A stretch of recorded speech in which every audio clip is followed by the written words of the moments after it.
It's about chakras. You know what I mean? I'm living my best life out here. All right, well, you can you do that from there? Yeah, it's done. It's done. We are live. We are a go. Really? Because it doesn't look like on my side. Anyway, all right. Well, I'll take your word for it. Simpiwe will let us know. All right. Very good. This morning, we've got Mbulelo in the middle of some forest in the Eastern Cape somewhere. And we have Gilli Apter, who is in. Are you in Joburg or in Cape Town at the moment? And I saw you also went overseas lately. You've been I'm all in the over the place. forests of Santon. Counts. It counts. No, that's the real forest. That's the proper concrete jungle in this right. country. Things happen there. That's right. That's right. All right. Well, I'm hoping that everything is live and you can hear and see us and join us online. If it's on YouTube, on our podcast app, on any of the other podcast apps, you are welcome this morning. We're going to get into it in just a second. So, Mbulelo, how's it going down there? What's news? Lots of incredibly fit-looking, and it does make you realize that your life has passed. That they look incredible. Yeah, the most special place in the world. Really, you can't Where build are any you? mucking about. I'm in somewhere called Tsitsikamma, in just past George. An incredible place. Incredible. There's no complaining. Incredibly fit people. Sad that I'm still single when. Like there are so many hot chicks here. It's incredible how hot athletic chicks are. Why are you surrounded by so many attractive women? Yeah. What have you done wrong? Because I'm at a trail run, Gilli. So I'm at yeah. So where people actually care about themselves, they're not just caring about spicy pumpkin lattes or whatever nonsense is in Santon, you know. So it's fantastic. I've never even seen that. I'm like the target market for that, and I have to say I've never seen a spicy pumpkin latte on any menu anywhere in Santon. Oh, I hate to break it to you. It's a big thing in America though for Halloween. Anything pumpkin is like off the charts successful, and you know how many Americans make a bigger fuss of Halloween than they do of Christmas or Thanksgiving or anything else. They love it. They dress up. They decorate their houses, decorate their streets. It's coming up at the end of this year. But I've noticed South Africans are starting to do some of that stuff too. That Halloween. We've jumped onto that bandwagon in the last, I would say, 5 years. I think it's just like I think we're excited about the costumes. You know? Yeah. Any excuse to get dressed up. Yeah. Yeah.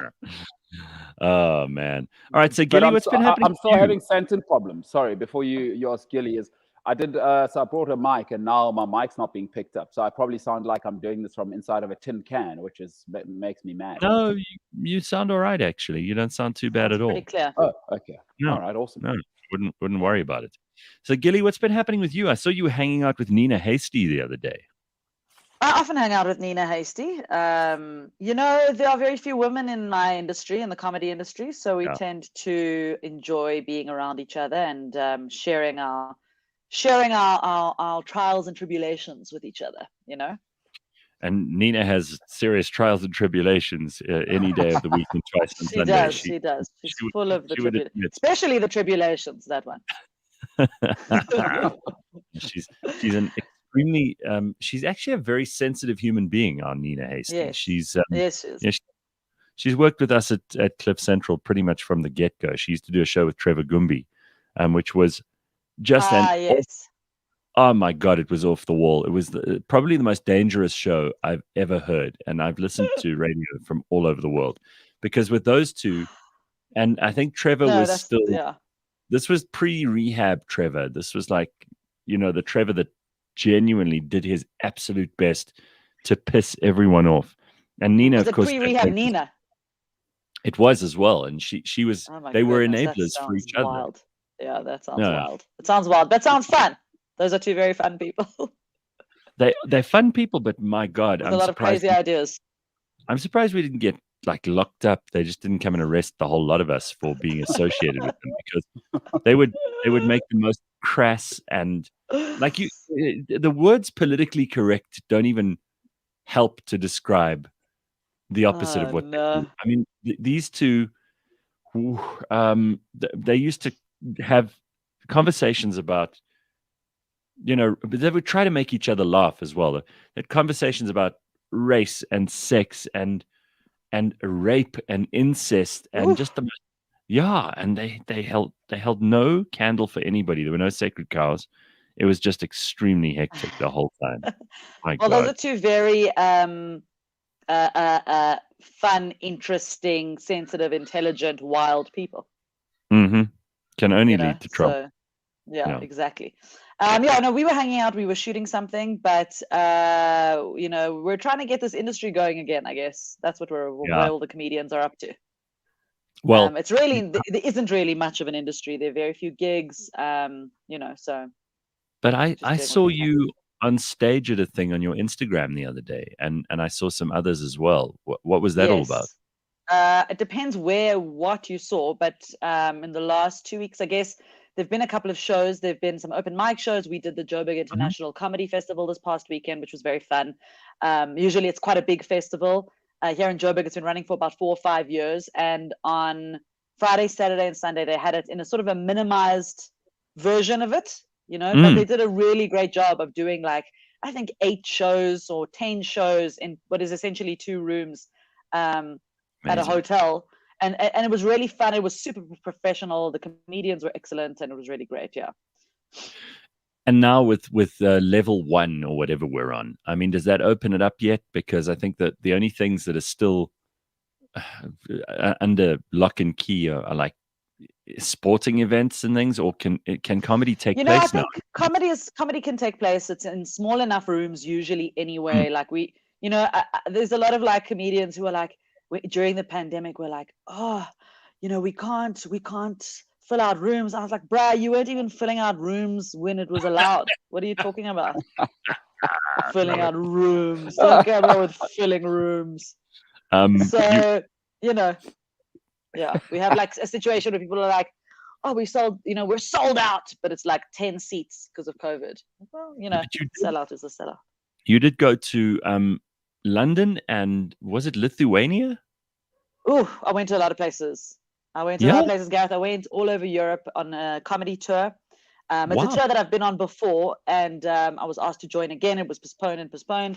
And also it was initially I was supposed to go on this tour, and I was it's really fun and exciting, any day. But then after a year and a half of not doing comedy or traveling or doing anything that much, it was even more thrilling and exciting. And it took a lot of mental and emotional fortitude to actually figure out how to get there, and that whole story. Because traveling, I tell you, traveling right now, if you go to one place and you stay there, that's fine.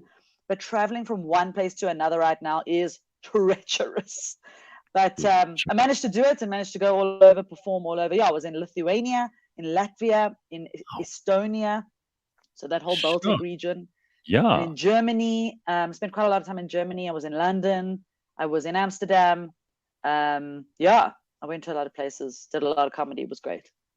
That sounds phenomenal, especially to hazard that now. And were people were they very uptight still about Corona, because you say travel was a bit of a nightmare? It was difficult. Well, I went to Switzerland and they're uptight anyway, so Yeah, exactly.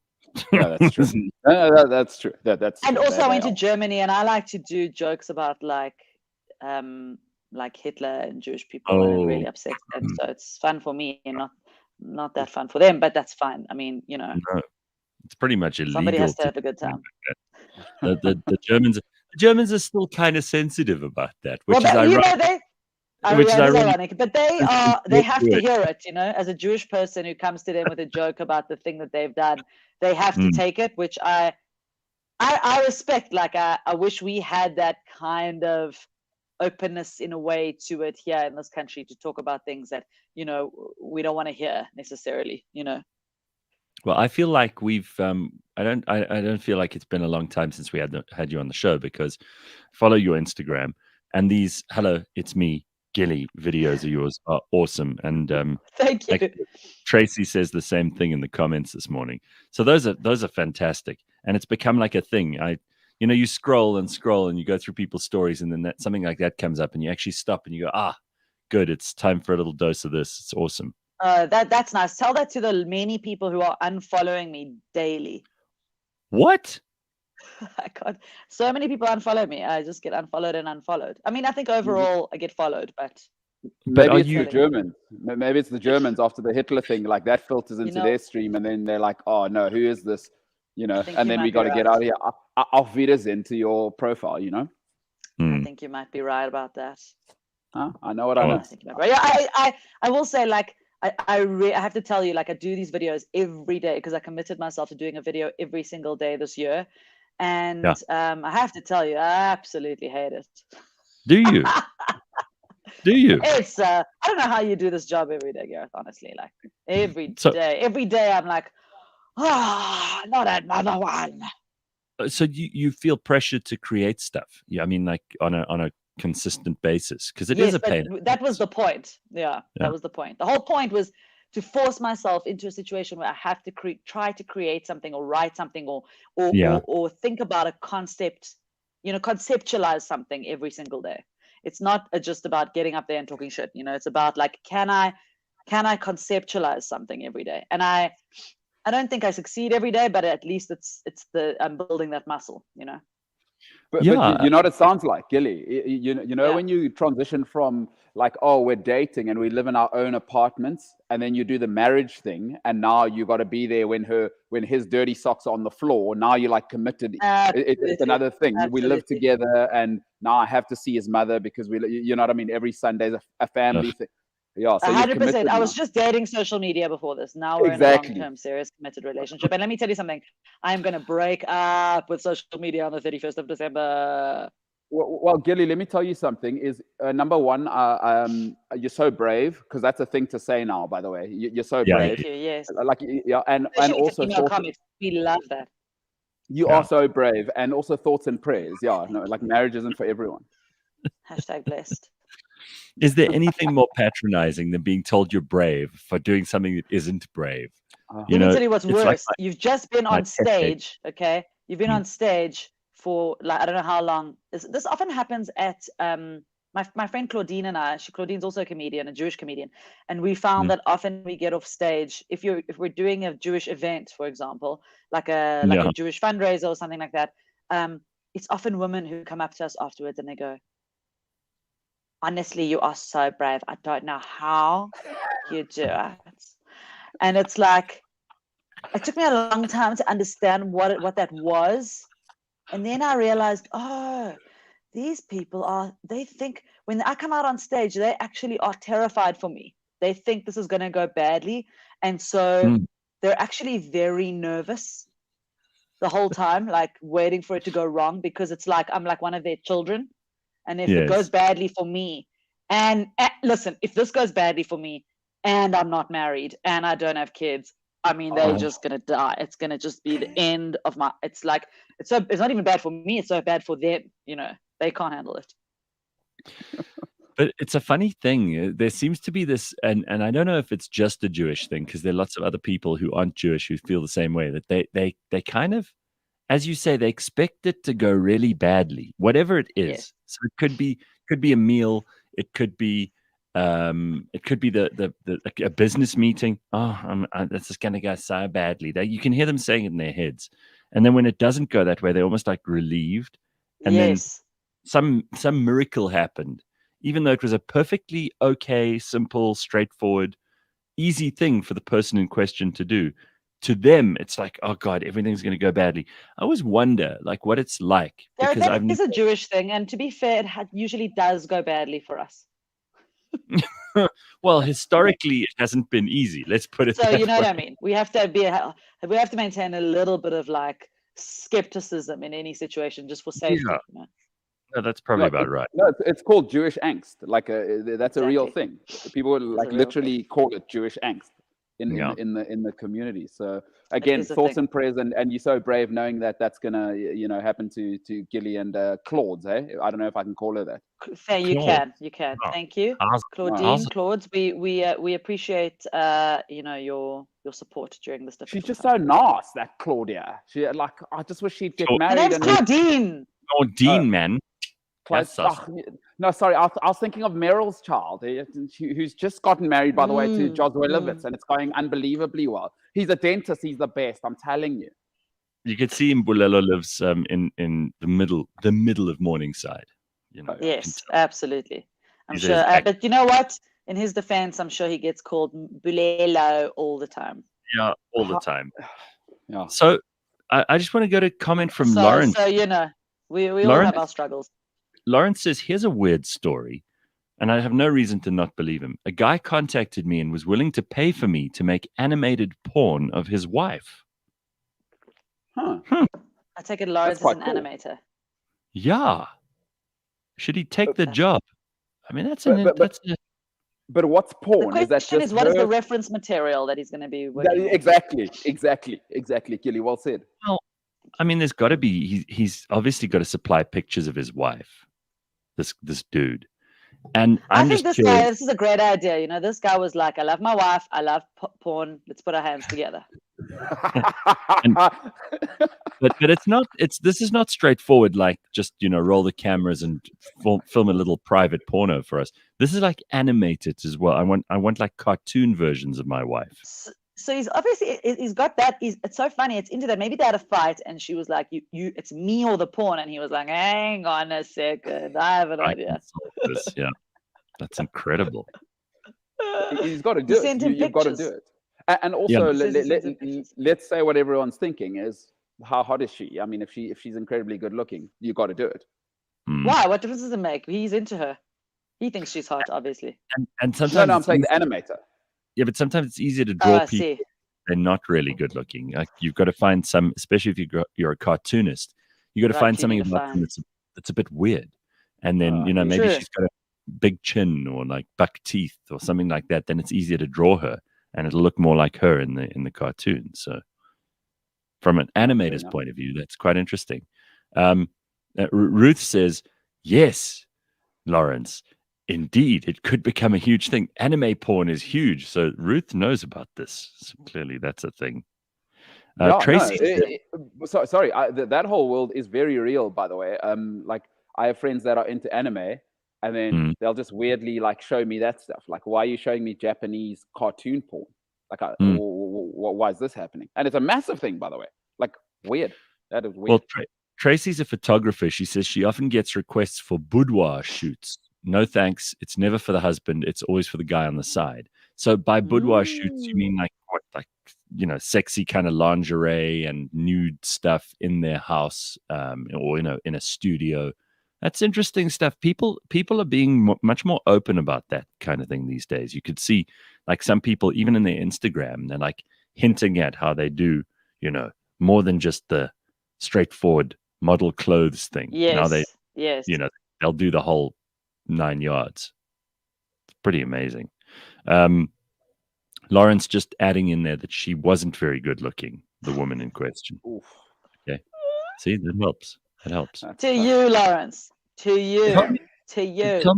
Tell me quickly, when we just go back to your travels for a little bit. I've never been to the Baltic, and Lithuania, Latvia, and Estonia, obviously they're on that sea, and it's pretty chilly there in the middle of winter. But what is it like? Because you obviously went now in summer, right? Yeah. What are those? Thought that I was. What are those places even like? What are the people like?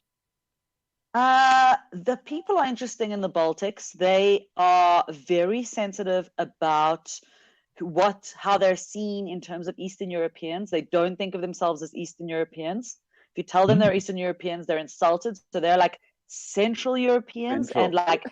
Yeah, they're Central Europeans, and in places like Estonia, they like to almost think of themselves as Scandinavian because they're so like far north. They're almost in what is it? Finland, I think, is the closest place to it. Yeah, right. And so, but I got to tell you, like, as a foreigner, it feels very Eastern European. That's the vibe. And I was told, in fact, that when I went to, there's a place called Klaipėda in Lithuania, which was one of the cities we performed in. There's Klaipėda and Vilnius, the main, the main like cities. Vilnius is the capital. And we went to a place called Klaipėda, and the person that I was traveling with, who's traveled to all these places before, told me, he said to me, prepare yourself, because in Klaipėda, they will not laugh. This is the hardest room on the tour. Like, they will be, just prepare yourself for not hearing much laughter. And they come to the show, so they clearly enjoy them, but just be ready. So yeah, they're a little bit cold. But I mean, to me, to you, to anyone else, what's the bloody distinction between Central or Eastern European? We don't give a shit. To us, it's purely like geographical. And if you ask me what's Central, I'd say Germany or Poland. Oh boy. Maybe the it Czech depends Republic. on, their history. It depends on their history and how insecure they are as a nation, in each of these places. Well, and what they... those countries are always worried about being rolled over by Russia, because that's happened before. Yes, correct. And it's so funny because the guy that I was traveling with knew so much about these places, and he kept telling me everything, and I absorbed maybe 1% of what he said most of the time. All right. I'm more of like a feeling person, I like to get into a place and feel what it's like. I'll tell you, I went to the hairdresser in Riga in Latvia, okay, because we were filming a show that night, and I wanted to have nice hair, and you can learn more from sitting in at a hairdresser than almost any other scenario. You know what I mean? Because you see what people are really like you see, and you see how people do their jobs, and you see it's very interesting. Like, you just saw women. The thing about that part of the world, you see these beautiful women, and they strut. Every single one of them thinks that they are a supermodel about to be discovered, and so they walk down the street. Yeah, they walk down the street with I can't even explain it, with this intention, and their hair is perfect, and they're all a little bit gaunt. Maybe they are looking for a husband from another country to sweep them off their feet and take them out of cold Latvia. It is possible. Listen, real thing in Belgrade, that's a real thing in Belgrade. There's a very famous strip where the ladies just do that, and in the Czech Republic. So I used to date a Slovakian chick, so I know exactly what Gilli's talking about with that whole central thing. But an interesting thing about Estonia is, I don't know, Gilli, when you were there, so they make a lot of cabins for other ski resorts. It's like a really famous thing to have an Estonian, and they make them and ship them off completely. Yeah, it's like a really big thing there. Yeah, so if you go to ski resorts around the world, a lot of the cabins you'll be staying in will be made in Estonia, because they make it at rock bottom prices, but they do it as well as anybody. Really, really interesting. Yeah, that place I found to be distinct from the other places in the Baltics in terms of the attitude of the people. They do feel like Nordic. You know what I mean? Even the way the town looks, it looks kind of medieval, and the people there are very straight up, but very I don't know, down to earth, hardworking kind of people. So I can see them building a cabin. There are a lot of so just to go back to an earlier thing about the kind of Jewish community in South Africa, and I know we were making fun of it, but there are a lot of South African Jews whose ancestors do come from Lithuania. Yeah, absolutely. So when I went there, a lot of people were like, "Can you get me my birth certificate? My grandfather's birth certificate. We're trying to get a passport so we can get the fuck out of here." So the reason a lot of people left Lithuania all those years ago was because there were huge pogroms and massive kinds of it was like a tacit genocide. They weren't made to feel very welcome. There were people who were chased around. They weren't allowed to run businesses. The Jewish community, chased around and not made to feel welcome is a very polite way to put it, I think. No, but I mean, there were also there were open hostilities against the Jewish community there. And many of them decided to get on ships and just see wherever the ships would take them, because anything was better than being there. And those places, most of South Africa's Jewish community are either from Latvia or Lithuania. So there's almost a lot of every single Jewish person is from the region in South Africa. Ashkenazi. That's right. That is right. So there are clearly a lot of people who want to talk about this boudoir shoot thing, and I've got a couple of minutes before we get to the headlines. So here's Tracy again, who's the photographer. She says, a friend of a friend had a boudoir shoot, made a coffee table book, and would show it off to all her husband's friends when they would rock up for a visit. She was pretty, but instant blush and awkwardness. Well, I can tell you that I know a couple. It's my friend's cousins, a very wealthy couple. And I used to take a lot of photos at the time. Like I was very into my photography, and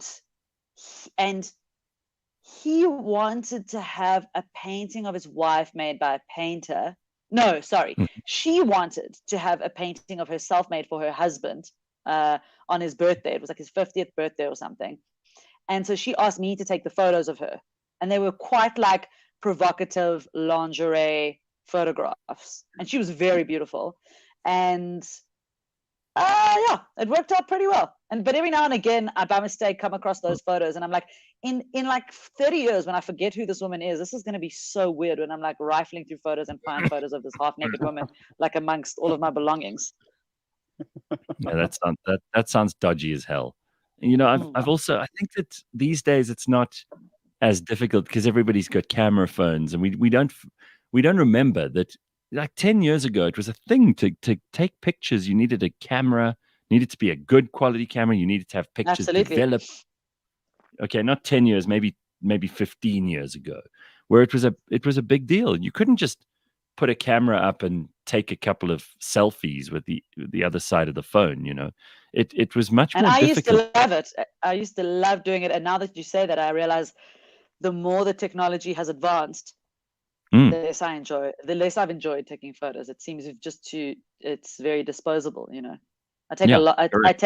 I'm very much less invested in the art of photography now. Well, also everyone thinks they're a photographer these days. Everybody thinks that they've got the requisite skills to actually be able to do this as a hobby or professionally. I mean, it is the world's #1 hobby. But to be a professional photographer is a very different thing to being somebody who can use an iPhone. That's true. Yeah, no, that's true. Also, I think the advent of sort of Instagram and the chicks that are deadlifting, so they've got those glutes, is that we're less sensitive to nudity now. So people are more likely to go, Gilli, won't you just pop over? Won't you do me the mitzvah of just showing my nipples for a coffee book table that I want to show all of my friends at the bar mitzvah that's coming up? You know what I mean? Like, we're just open to it now. Because nudity is everywhere. The internet is like 80% porn or whatever.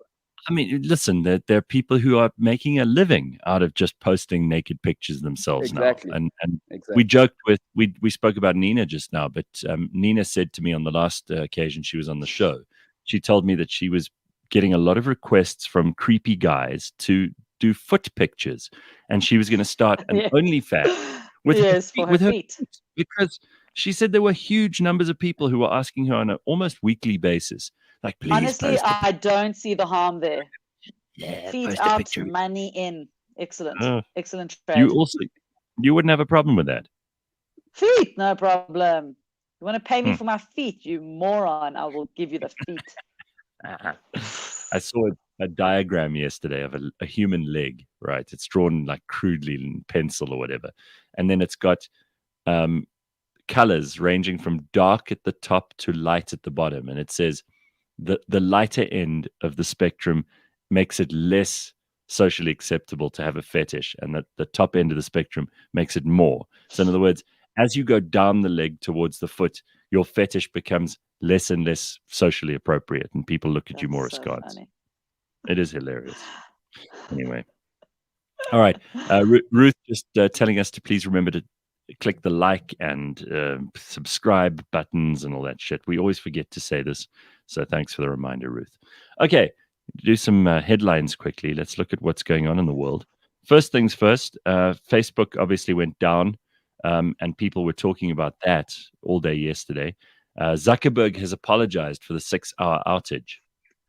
He said their social media services went down for almost 6 hours, impacting more than 3.5 billion users worldwide. He said sorry after an internal technical issue took Facebook offline, and also WhatsApp and Instagram. The scramble to bring it back eventually succeeded at around 10 o'clock South African time. It's likely to increase scrutiny of the social media giant's reach. For hours, potentially billions of people found themselves without the social media tools they relied upon to keep in touch with friends and family. Others reportedly found they could not access services which required a Facebook login. Meanwhile, businesses around the world, which use social media to connect with customers, were faced with the prospect of an unexpected financial hit. See, we don't think about that. It's a big deal for companies and for people who are, whose business is online. I read about an article about how a lot of people like across Africa who use Facebook and Instagram for sales, like just people who are hawkers or who, just independent people who use all of the social media platforms for their business, just like collapsed their entire businesses, but small, tiny little businesses, millions of Well, dollars. also, it really does show us how dependent we've become on this one guy and his 3 companies. And if we don't have them, we almost feel like we're disconnected from the world. You almost feel like you've lost a friend for a little bit because you can't get hold of anybody. You don't know what else to use. I mean, I tried to use SMS. Remember SMSs? I did too. And my SMSs wouldn't even go through. So I don't know. Let me tell you, I had something worse happen. Someone phoned me. Ugh. Oh my God. I hear you. What did you do? Yeah, well, how do you even respond to that? Ugh, like a call. Yeah, like gross. What are you doing? But nobody's talking about the real victims. What about the CEOs that are obviously having an affair with their sort of PAs? That was a tough 8 hours for them. I mean, maybe they needed a break, Fair point. Every affair needs a break. Right. Here's a story from, and this is really quite something. This is a story about these Department of Basic Education. They fired 11 teachers, including those charged with sexual assault against pupils. I just can't believe it's only 11 that they fired, because in this country we've got a big problem with teachers who sleep with students, and it happens far more regularly than anyone wants to talk about. The South African Council for Educators said it investigated 443 cases against teachers, ranging from assault to theft, sexual harassment against pupils and teachers, and even sexual violence against pupils. In its annual report, which was tabled before Parliament, it said some of the teachers were found guilty of sexual violence. In Gauteng, there were 4 teachers who were fired for sexual assault, followed by Mpumalanga with 3 teachers who were removed for severe assault of pupils and locking a pupil in a storeroom. In the Northwest, Western Cape and Free State, 3 teachers were fired for sexual assault against pupils. That's only the ones who were caught. Correct. And out of 443 cases, we only got to fire 11 teachers. Don't tell me there are only 11 who are guilty of this nonsense. I find the subject incredibly depressing. It's just like, how does it end? Yeah, and they said Very that hard numbers, to protect. Despite the fact that people didn't spend as much time at school, the numbers are still really, really high over the last 2 years, which shows you that when you send your kids to school, particular schools are obviously bigger offenders than others. You just don't know whether they're safe or not. When I was in Switzerland, and I was walking into the town, and I was crossing this big road, like a double carriageway kind of a road, and I was going to the tram, and there was a policeman standing beside the tram by the traffic lights, and I wanted to ask him if I was about to get on the right tram, and he's like a very tall, strapping policeman, and he said to me, yes. I said, "Excuse me," and he said, "One moment," and he said, "I must watch the children cross the road," and he was there at the traffic light to watch school children who were coming home from school, and they weren't small, they were like 9 or 10, and he was put there to watch those kids cross the road and make sure that they got to the other side of the street safely. I mean, and this was a big proper road with correct signage, and these kids are old enough, and I just thought, there's a man appointed to watch these children cross the road, and he wasn't like an old schlenter cop with nothing to do. He was a tall, young. He was their best. He was like their finest, sent out into the road to watch these kids cross the road. And I was like, nobody. Who is like? And there were maybe like 10 of them, and 2 at a time. I was like, who's watching our kids? No one. The old adage is that if you want to see how a country should be evaluated, you look at how they treat their weakest and their smallest and their least capable in terms of defending themselves. And if you don't look after your children as a country, you really have nothing to boast about. And we give South Africa a lot of shit, which it deserves. But honestly, I don't think there are a lot of countries in the world where children die in pit toilets at school, which is to me just the most undignified, horrendous, just horrific, terrifying death you could imagine for a small child. And then you see that so many of these kids go to school and they're predated upon by these shithead teachers who are insane. They're these horrible, traumatized, incapable, insecure, pathetic adults who like take out their frustrations on children, and especially the ones who like rape these young ladies at school and then get them pregnant. And it's almost like the parents and the schools themselves just kind of, they just wave it on like, oh well, it happens. You know what? There's also so much.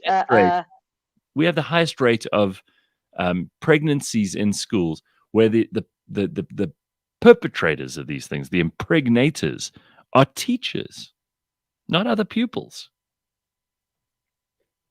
It's very upsetting. Yeah, it is very upsetting, and it also like it's hard from a community support situation because so many parents are under pressure, or so many of these kids don't even have parents. So there's not a lot of guidance. There's not a lot of enough focused attention for like each child. I've made a lot of like videos in schools all around the country, and you can just see it. You can see how unattended to so many kids are. And I think the double whammy here is that we now know with revelations coming out, I mean, largely speaking, we're still a sort of a Catholic country, is that we can't even send our kids to the churches anymore. Like we know what sort of monsters lurk in those halls. So like, what do we do? And like you said, a place where your women and children are not safe is not a place to live. And South Africa's headed to a scary place. We need to get a hold of our schools and our churches ASAP, because it's a monstrosity out there. Can we just talk about the room that you're in? You're in a tent, it looks like, where are those benches, or is that a drinking establishment, or is it just a meeting room? What's going on there? Tell us what's going on there. Well, I mean, as much as I was talking down the churches, they are probably the best at getting a cult going. I am getting a cult going here. I've just branded it Otter because it's become famous. So we're starting a church in here, and I'll be collecting tithe. And yes, you can pay with SnapScan before you ask. No, this is where we're going to be doing all of the briefings and all of the meetings for athletes as they arrive. You get briefed, because this isn't a park run. If you don't behave yourself, you can fall off a mountain and die. So we got to look after these guys. It does look like the kind of place that you have heavy drinking afterwards, though. I mean, I'm just saying.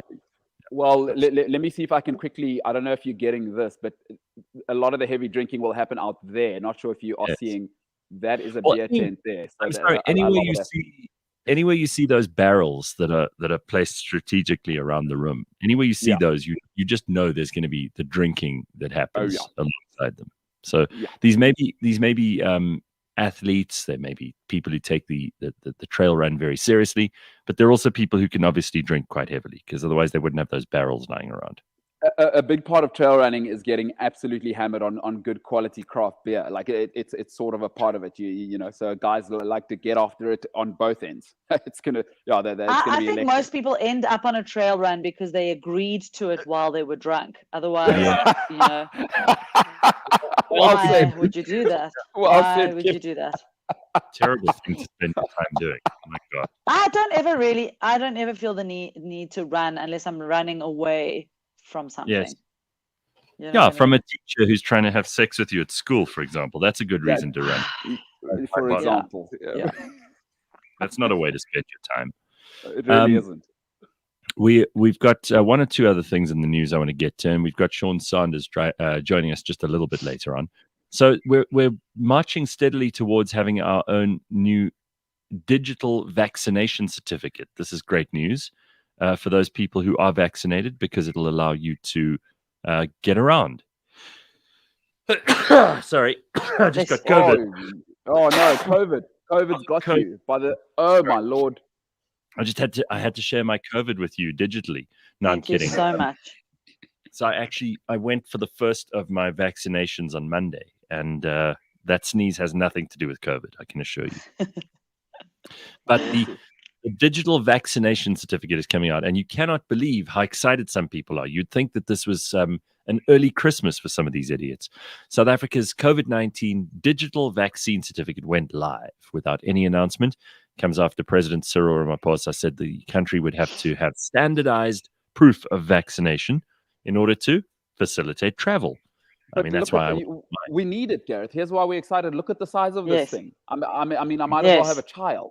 Like if I want to be going to Lithuania for all the incredible looking people with Gilli, imagine I pitch up with this. They think I'm from 1850. Look at the size of the thing. I've got a massive head, Gareth. Massive head. Look at this. It's the size of my head. Look at this thing. No, come on. So you know what? I have to tell you, like everywhere I went when I was traveling, and it was like I got back maybe 3 weeks ago, and I was traveling for about 2 months, and I cannot tell you the absolute chaos and disarray, even in Europe and places like Germany, that exists when it comes to this stuff. Nobody knows what they're looking at or what they're checking, but everyone's checking something, and you got to have something to show. And every single country has a different requirement for the people coming in, and it's based on whatever country you're coming from. So it's not obvious at all. Like in one place you need a COVID test, a PCR test. In another place you need a vaccine and a COVID test. In another place you just need a rapid test. That's more than enough, and they don't care about your vaccine. In other places they want all the requirements, and then you get there and they don't check. So it's like right now I can tell you all over the world it's chaos. So did you have to schlep that certificate that Mbulelo's just shown us now? Did you have to schlep that around with you? I did. I took a photo of it and showed it on my phone. And most of the time they just gave it this like cursory glance. You know what I mean? And what you find is that, you know, especially at airports, the people who are behind the counter at the check-in desks, who are tasked with checking all of this documentation, are so stressed out and exhausted because they are constantly dealing with stressed out people who don't have the right documents, that when you show up with like your proof of something, they are just so happy to see that you have the thing that they're like, okay, go ahead. I can tell you, like the biggest amount of requirements I had was to get into London. And I was coming from Germany, so it shouldn't have been such a drama, but I feel like the EU and London are like having a go at each other with the stuff. And I had a vaccine, and I had to have a PCR test, and I arrive in London. There's 2 entries at the airport. You know, there's the like EU passports, British passports, and then non-British passport. British passport line is packed, queue is packed. Non-British passport, non-EU passport, the line is empty. And I was like, really? That's fantastic. Like, this fantastic, but scary, because I was like, oh, the people are having so much trouble getting into this place that no one's coming anymore. I was like, I'm never going to get through whatever this is. Like, I was just so nervous that I was nervous, like, for so many reasons, because traveling right now is so like it's so stressful because there's all these additional like hoops you have to jump through. So I arrive at the front, and this woman who looked at my passport just wanted to have a nice conversation with me about where I had traveled. I thought she was checking me to see like which dangerous countries I had been in. No, she just wanted to know where I'd been. We had a nice long chat. She didn't even check that I was vaccinated or ask for my COVID test. And she was like, have a lovely time. Well, that's fantastic. But I still think you're very brave to be traveling at this point, because it is, as you say, so stressful that it almost takes any pleasure out of it, because the whole time you're thinking, I could be, and you know, you're standing in a queue. Not get in. It's totally horrible. You're standing in a queue, and you're like, there's this long queue. Also, you can't do. I was traveling with no luggage. I only had carry-on luggage for this tour, because it's impossible to travel to a city every day and keep having to get your luggage and get on trains and stuff like that. So, I ordinarily don't have to go through a check-in process. I have my boarding pass, and in Europe, it's very easy to go from one country to another with a boarding pass. No one checks you, no one checks passports. You can just go through like it's nothing. The same way we travel locally here is how you can travel in Europe. Nobody checks your passport or anything, especially if you're on a train. But if you're at an airport now, suddenly you have to check in because it's their responsibility to check all these PCR tests and all these documents for all these different countries. So it doesn't matter. Everybody gets put in a queue. And in the queue, it's like getting more and more stressful because suddenly you hear somebody saying, oh, you're supposed to have this test and that test, but you don't realize that you're standing in a queue with people who are going to different places and coming from different places. So you start basing all of these like criteria. You're like, I'm sure I did the right thing. I'm sure I followed all the instructions. You start reading the instructions again. It's very anxiety riddled. 3 weeks into this tour, I was exhausted in a way that I couldn't recover from. I got to tell you something. It reminds me a little bit of how traveling started becoming straight after September the 11th in 2001, because I remember going to New York the year before that in 2000, and it was a piece of cake. There weren't nearly the security checks at airports that we had afterwards. And if you can even remember back to that time, you kind of just put your bag through the scanner, and someone kind of gave it a cursory glance on a screen, and they were like, yeah, go through. You didn't really think of it. And post 9/11, I remember going the year after in 2002, and it was just hell. You had to take your shoes off. You had to take your belt off. It's still hell. In Europe, it's hell to try to get into certain countries, especially like countries like Austria, who really want to stick by the rules. You have to have the right... Yeah. The 100 mils in the bottles and and then every time I'm in those queues, I'm like, fuck those terrorists. That's horrendous. No. Well, let's not let a terrorist attack go to waste here. The first one you said there we should maybe keep is if you come to my house, take your shoes off, you animal. Like, well, what do you think? I'm going to clean my floor every day. I can't stand people who think they can wear shoes inside a house. I can't stand people who tell me to take their shoes off. I hate that. How irritating! Don't invite me to your house and then look at me and go, oh, you're gonna keep those on your feet. In Europe, it's very common practice because people come in from like the sleet and the snow and the mud in winter, and so they take their shoes off at the entrance. But like take your shoes off. Please, take your shoes off. They're not that nice. So like, put them there. It's time to check in with Sean. Let's go to Sean Sanders in Cape Town. He is the co-founder of Revix, and he joins us this morning. Hey, Sean, how you doing, man? We can't hear you. I think you're on mute. Test. There we go. How you doing today? Good, man. The office is looking very, very sexy. That's looking nice. Yeah. We try to win the Zoom game, right? I've said that a few times. It's like we try to look fancy in the background, and you can kind of see a glimmer of little Table Mountain there. Through the window. I thought that was a fake background. Yeah, that's exactly what you're going for. It looks too good to be on this morning. Well, listen, we got all the writing on the wall, right? I mean, that's what you're meant to have when you're fintech and all the rest. And we actually got somebody on the show not too long ago. It must have been about a year and a half ago. They said we didn't have a fancy enough background.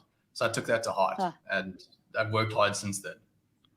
I love it. I also love that we're talking to you on a morning where Bitcoin is $51,342. And just the other day, people were panicking.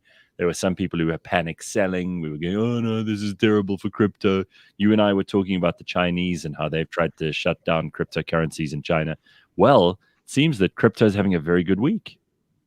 It is having a very good week. Bitcoin's up, 23% over the last 7 days. And this is really all coming from, this is on the back of that Chinese ban, right? So, that's meant to be really bad news. The entire Chinese market is essentially not in crypto anymore. But yeah, I guess the bigger news this week, and there's never a dull day in crypto, but the bigger news is that Bank of America strategists, there's two very well-known guys there, they came out and they advise, Bank of America is the third biggest bank in the US. They're colossal, right? Yes. Bigger than all the South African banks combined times by a factor of 10. But they came out to say that this digital asset, i.e. the crypto universe, is too big to ignore.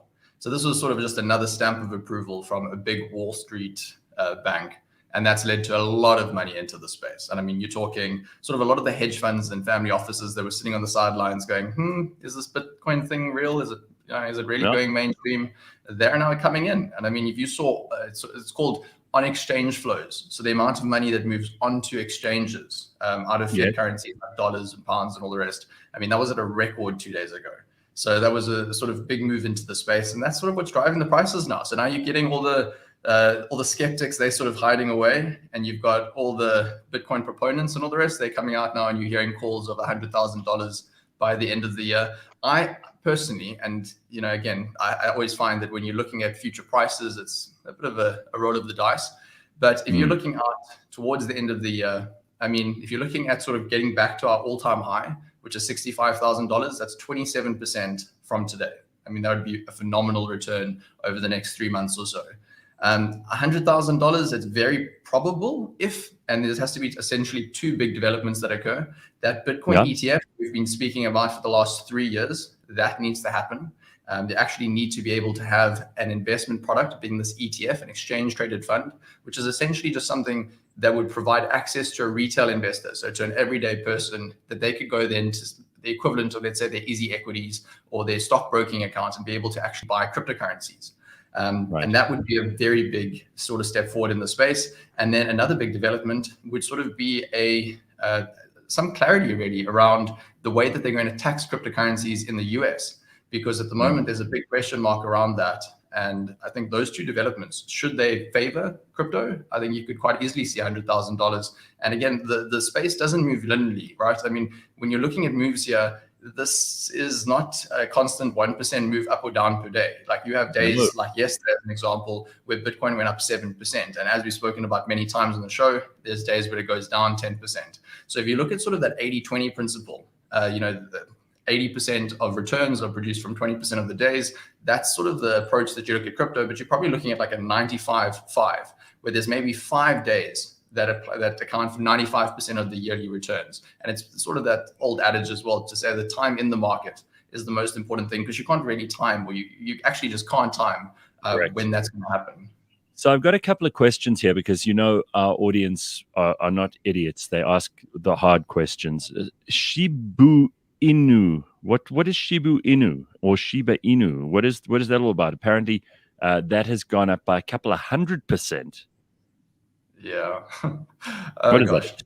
Shiba Inu is very similar to Dogecoin. Remember we spoke about that on the show not too long ago.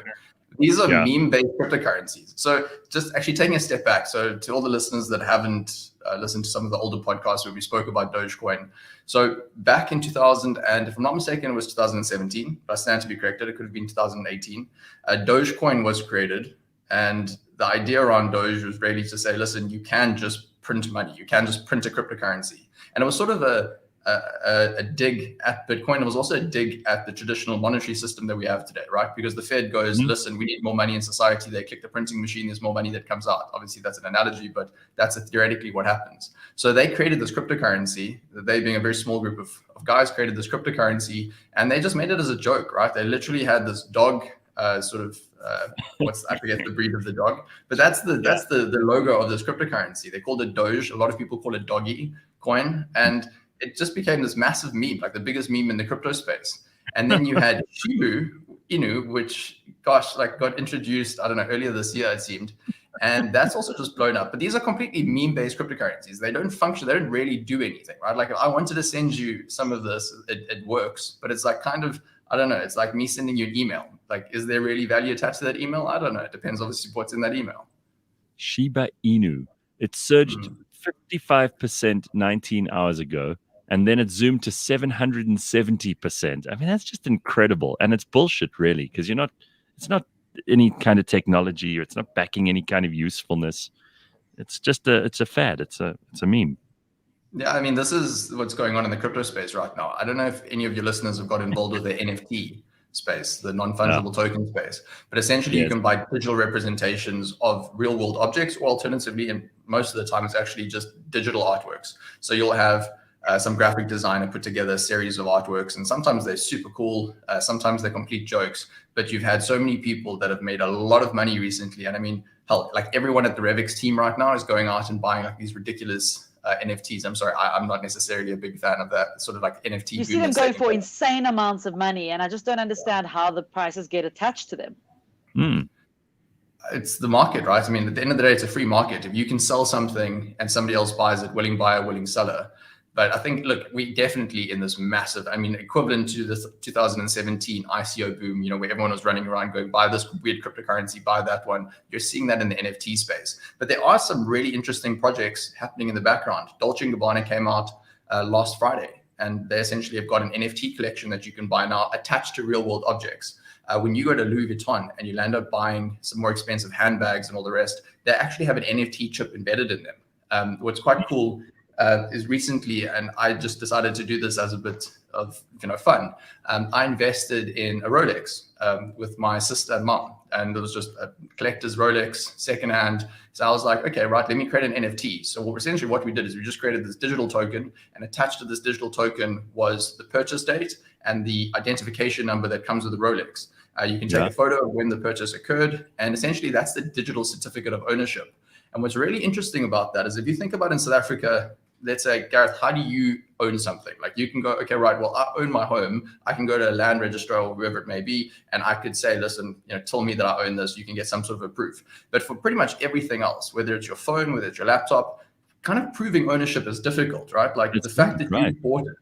And I mean, it's this sort of opportunity that NFTs can actually sort of solve, really, or this problem that they can solve, because you can have digital ownership of whatever you actually own.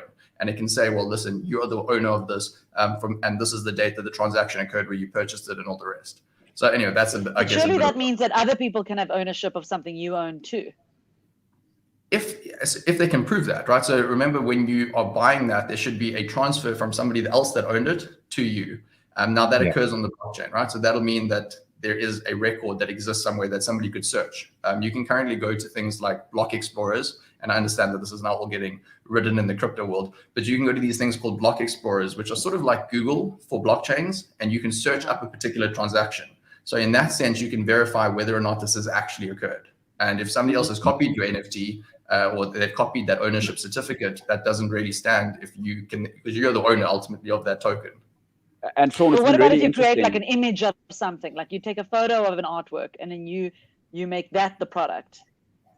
So that's, you can do that. Yeah, you definitely can do that. That's one of the beauties with NFT, is it sort of looks, or it takes the art market and it says, okay, you may be the sole owner of this, but it doesn't mean you're the only one that views that art.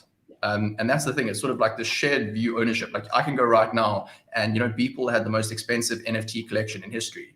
I stand to be corrected, but I think the amount that the NFT collection sold for was about $31 million, might even be more than that. But that was 5,000 different digital artworks that were sold online. I can go and download absolutely any one of those and view them, or, have the entire collection on my wall. There's only one owner though. Only one person can actually sell that entire collection. And that's really where the space gets quite interesting. And Sean, it's gotten quite interesting for me in my world of sport, is that LeBron James bought his rookie card, and we know how big the sports cards are in America. And LeBron bought his own rookie card, I believe, for $1 million, like on the day it was done. So, and it's really interesting. From? Well, that would have been my question to Sean. Is like, in that world, I know when I'm going to a fair, I'm buying a card from somebody. So, like, does LeBron buy it from the NBA because they do hold all the rights for players, or who would you buy it from? Yeah. It would depend on who's the NFT issuer. So just like, you would have some sort of cryptocurrency development team that would launch these tokens into the market, there would be some sort of an issuer for that NFT. And they would do some promotional work. There's generally terms attached to the work that they do as well. Something which was fascinating. And I'm sorry, Gareth, one last thing. I know we're running out of time. Yeah. Go on. Sorry, I'll be 1 second. Yeah. So what's quite interesting is that there was NFT Top Shop. I don't know if you guys ever heard of Top Shop and Top Shots. I'm not going to go into the Top Shop thing because we don't have time, but Top Shots was essentially collections. So we're talking about baseball cards that you can collect, but instead of collecting a card, you collect a moment. So it could be this slam dunk that happens at the end of a game, or this like incredible pass, or whatever that may be. And only 2 or 3 or 5 people can actually own each of these moments. When they get replayed again on ESPN or any of the channels, you're able to take some of the royalties from that. And that's sort of where the space is going, which is like mind blowing, because it's not something we thought about a year or 2 ago. But that's now the future of crypto. So on that note, I can then say that the space is getting a lot bigger, and it's going to be the future, as we said before as well, is going to be weird. It's already pretty weird. I want to sell the NFT of the day I dunked on my ex. Oh, okay, Gilli. This is why we never run out of things to talk to Sean about, and we do get to chat to you almost every week. And I've never had a morning where we've gone, all right, well, we've pretty much spoken about everything. Thanks, Sean. Cheers. Bye-bye. It's constantly evolving, developing, and it's interesting for everybody to get involved in. And you don't have to spend a lot of money. You don't have to put all of your life savings into crypto, but you need to have a little bit of a diversified portfolio. And you need to do that by going over to revix.com, sign up for free, verify your ID, add funds, however much you want. Select the bundle of your choice and get involved. Don't be one of those people who gets left behind. Thank you, Sean. Nice to see you, dude. Great, guys. Thanks so much. Have a good day. Awesome. Cheers. And that brings us to the end of the first hour of this morning. We've still got more to come, including Sne, who is overseas in America, who's going to catch us up on her life. She moved to the US 9 years ago, from Durban. To be a nanny in her gap year, and she has stayed there ever since. She's had a lovely time in the US. We're going to find out how that's working out for her. And we've got Gilli Apter, we've got Mbulelo. I see lots of activity happening in the background there. Well, the thing about running a cult is you got to have in business. So Warren Buffett calls it finders, minders, and you get grinders. Yeah, so I got to get my guys, obviously. Yeah, get the lights going when I look like I'm going to take off like Jesus or whatever, We'll check all of that shit out just now. cliffcentral.com on a Wednesday morning. We came a long way, we see the light. Time is gone, now we face a new age. Things are changing so quickly lately.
Grunt when getting out of the car?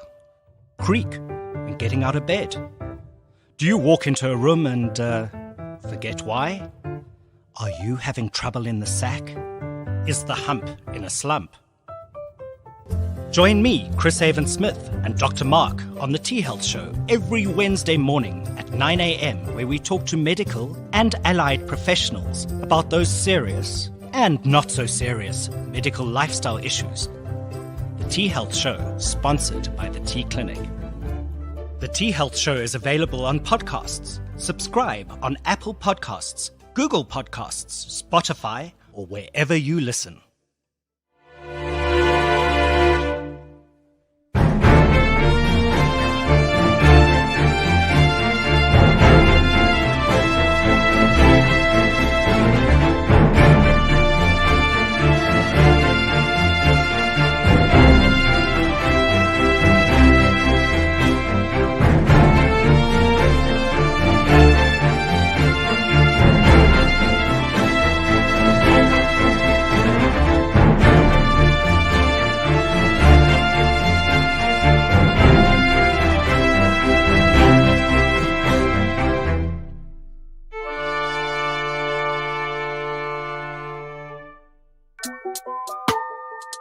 Yo, I put it like wow, this that sound.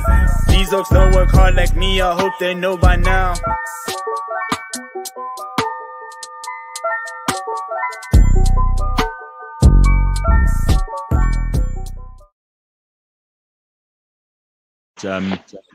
It is a Wednesday. It's already the 6th of October, and we are live this Wednesday morning, keeping you company and helping you to start your day off right. We've got Gilli Apter with us this morning as our special guest. We've got Mbulelo Tinta, and Mbulelo is in Tsitsikamma. He's at the Otter Trail, and it looks like there are a lot of people running around in the background there trying to get things ready for the day. So what happens today there, Mbulelo? I mean, is there something, is today an actual run? Yeah, so there's actually two different races. We've got the challenge tomorrow, which is has an 11-hour cutoff for the 42K run. And today you have to like do a qualification process to see where you start and which batch you start in. It's called a prologue, and then you run like it's basically 3 kilometers directly up a mountain, basically, and then that time will let you know exactly where you start. Then tomorrow they go, and the time limit for them is 11 hours. And then the time limit for the really fast guys, that'll be on Saturday, is 9 hours. So yeah, all the activity starts today, and yeah, it's awesome, man. It is awesome. Yeah, I'm with Gilli. I'm with Gilli when it comes to like running. Only something that's chasing me is going to make me run, and it's got to have teeth and claws, and you know. Yeah. Do you? What happens if like an average person did the Otter Trail like now? Like if I went, no training, like what would happen to me? How long would it take me? Have you ever run before? Like, is a park run like a mission for you? Are you like one of those? I've done a park run. I judge my run in. This should tell you a bit about my running skills. I judge my run in minutes, not kilometers. Oh no, then no. Then that's not going to work. No, that's. But no. What would happen to me? Like, would I die? Or would it just take me 3 days? No, you wouldn't. Number one, the Otter Trail is very unique. Is you're not just allowed on it. It's not Table Mountain where you can just take a selfie so you can tell everyone how nice your life is. Yeah. So this trail is actually closed to the public for the rest of the year unless you book the hike, which is booked like 18 months in advance. So you can't actually get a spot.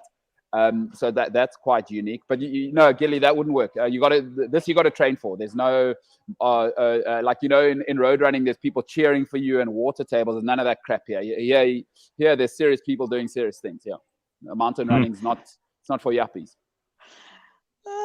People are just dying to run for 9 hours that you have to book 18 months in advance. Eh?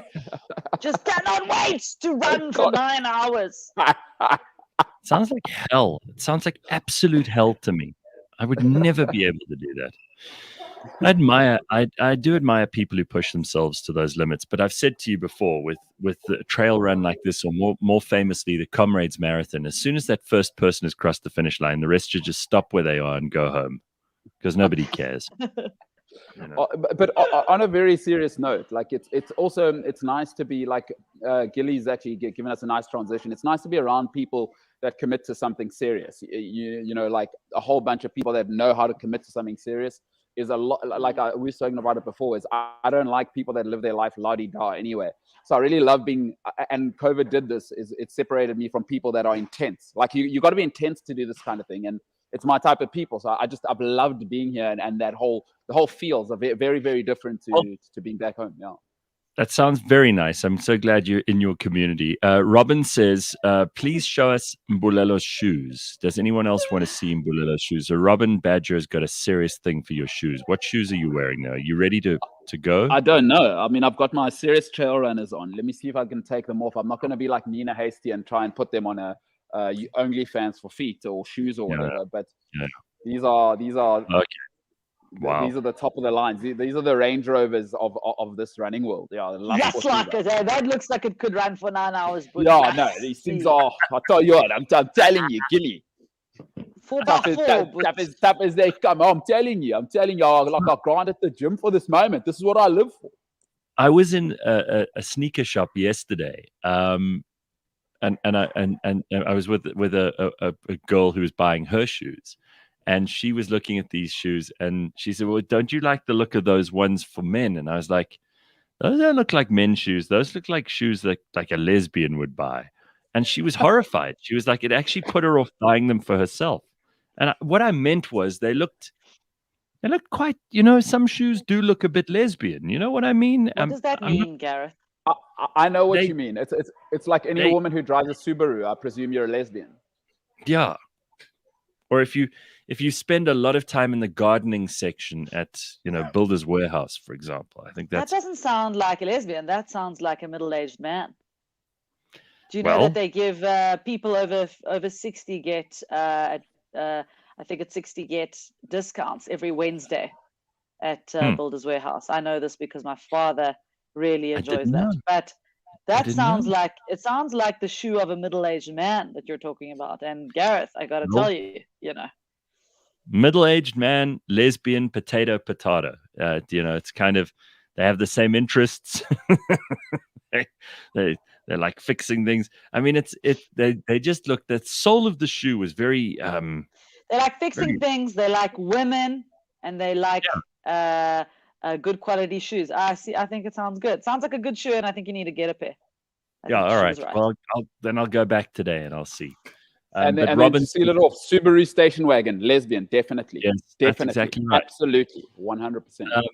The same Robin, who's really into shoes, she says, I like those lesbian glasses, the wraparound ones, like Oakley's. You know those? You know which ones? I know exactly what she's talking about. By the way, we're not being disparaging. These are just things that tend to be a stereotype because they're probably true. And if you've ever been to a Builder's Warehouse on a weekend, you'll know what I'm talking about. So these are things you see. I mean, I've tried to understand. I do get when I walk into a hardware store, I sort of walk in and then I let it absorb me like the mothership. Like I know that I'm not going to know. Once I pass the doors, I know I'm not going to know what's happening. So I just go in and then hope somebody will collect me. Do you know what I mean? And they always do. There's always somebody in the store, like always these dudes who are like, can I help you? Can I help you? And I'm like, thank you for saving me. Because I would have just drifted aimlessly through these aisles until somebody comes to get me. I don't know where I'm going. And they would have been selling you things like a star screwdriver or a clout nail or something like that. And you would have been like, oh, I didn't know I needed that. That's amazing. Yeah, absolutely. Absolutely. I've always wondered what it's like to shop as a woman. Like, you're famous and you're good looking. Whenever you walk in, do you ever get the creepy, like, where the guy's too helpful? Like, I've always wondered. I've always tried to see whether that happens to women. And I mean, you look like you look. I'm not famous, but you are. Okay. Fake humble. Let's do it. No. What I don't know. It's no one place is any creepier than another. I can tell you that. Got you.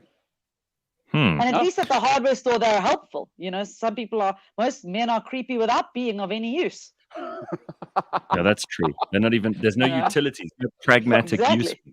So Christine says, I'm listening to this. I'm a lesbian. You're so right. See? So there we go. We've got at least one from the lesbian community agreeing with us. And that's all you need. Like, as the old saying goes, to confirm a fact, one lesbian is all you need. Is that how the saying goes? Yeah. I must be a little bit lesbian because I'm really enjoying building things. I've been doing some DIY around the house recently. And, I put up some shelves the other day. I fixed a cupboard. So I installed a little fridge and then built the cabinet around it, which I'm very proud of. I'm quite chuffed with myself. It's nice to do these things. That is amazing. That is really, really, that's amazing. Honestly, like you do feel very accomplished when you do something like that. You do, you really do, and you can't stop looking at it. You keep walking there into that room and going, "Wow, that looks amazing," because you're so chuffed. I fixed a cupboard in my bathroom that's like it's like a door, and the hinge was coming off, and it's bothered me for ages. And then I fixed it. I took it out, fixed the there's like a little hinge and everything, and I just tightened it up, and I was like, and I was like. I opened it like 7 times a day just to admire my work. But I think that's amazing. You need to stop. There's a line. Like I love what you guys are saying. I'm also getting into that age, but there's a point to stop, and that point is when you start talking about the sort of utility of pallets. I don't know if you know people that discover pallets and they tell you, oh my God, do you know what you can do with pallets? You can turn them into a chair, you can turn them into a base for your bed. Like, there's those people. Yeah, I'm sure you know them. That's where you stop, because then you start. Yeah, you don't want DIY to become your personality. Yes. Yeah. Well said, Gilli. That's exactly it. Also, then you become too useful to people, and you don't want that. It's like it's like having a bakkie. You know that's, you can have friends. You're never gonna know if they're your friends because of your personality or because they need you to move something. That's right. Yeah. And people with bakkies get abused way more than anyone else. If you're a friend and the people are constantly calling you to use your bakkie, they're not really your friends. You must accept that now. I agree. True. Unless you got the bakkie to get friends, in which case, well done. Well, I mean, DIY is a bit like cultish, almost like Mbulelo and his Otter Trail people. It is a bit cultish. That's how it works. No, 100%. So Matt says, I'm not sure which builders you go to, Gilly, but here in Durban, they're so short-staffed, it's like the general manager is the cashier. That's terrible. I mean, there's a job shortage crisis, but who knows? Maybe there's also a budget crisis in terms of hiring people. That's probably it. Or there's not a lot of lesbians in Durban. Let's also put that on the table. Maybe lesbians don't like humidity. You know what I think that would be tragic, because as far as I know, like, the more gay people you have in your city, the better the city is. I once was listening to something where they said, if you want to know what's a great place to live, go where gay people are, because they have a generally speaking a good standard for life, and they've got what was it, like expendable income. So they choose the best places with the best amenities and the best access and the most like social freedom. So that's where you want to live, Yeah. That makes sense. I mean, it's also a generalization, but yeah, it makes sense. Certainly, Kabul is not as good as San Francisco, just given that's. But I imagine if you're a gay person, you might want to get out of Kabul if you can. Yes, I think you should try while you still can. Jeremy says bakkie abuse is a real thing, and wedding cars. Now, I didn't even think about that, but you've got to be careful what kind of car you have, because you will be abused. That's a very good point. Sorry, what's a wedding car? So if you have a really smart car, or a sort of different color car, or it's something quite special, like maybe it's vintage, or like a vintage Oh, car. I see what you're saying. Yeah. And some asshole is not even your friend. Next thing you know, you're busy, kind of letting them use your car for their wedding. Not good.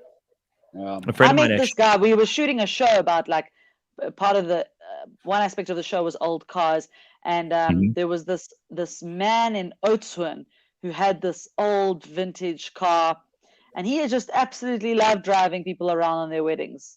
Really? He loved it. He thought it was great. Yeah, matric dances are another one.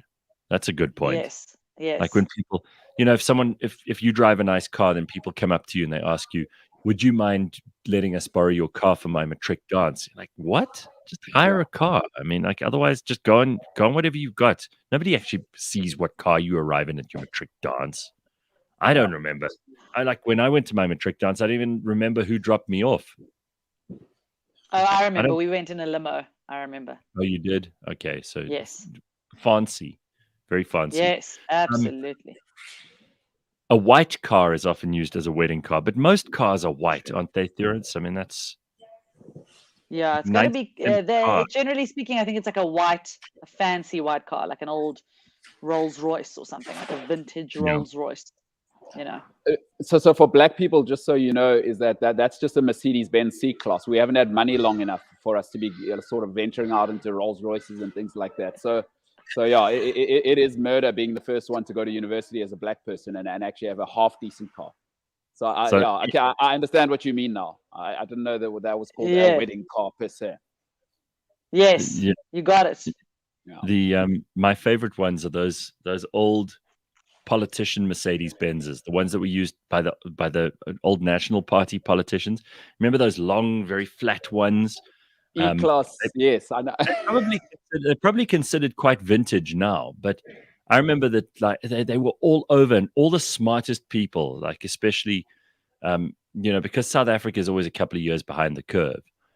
In the 80s, those were the cars that if you drove one of those, you were very important. One of those Mercedes. Ridiculous. So here Zandi says, Zandim Seleni says, DIY is much better than trail running. How do you like that, Mbulelo? It's okay. I'm in my zen right now. So as my cult, Nothing can touch me, bro. Nothing can touch me.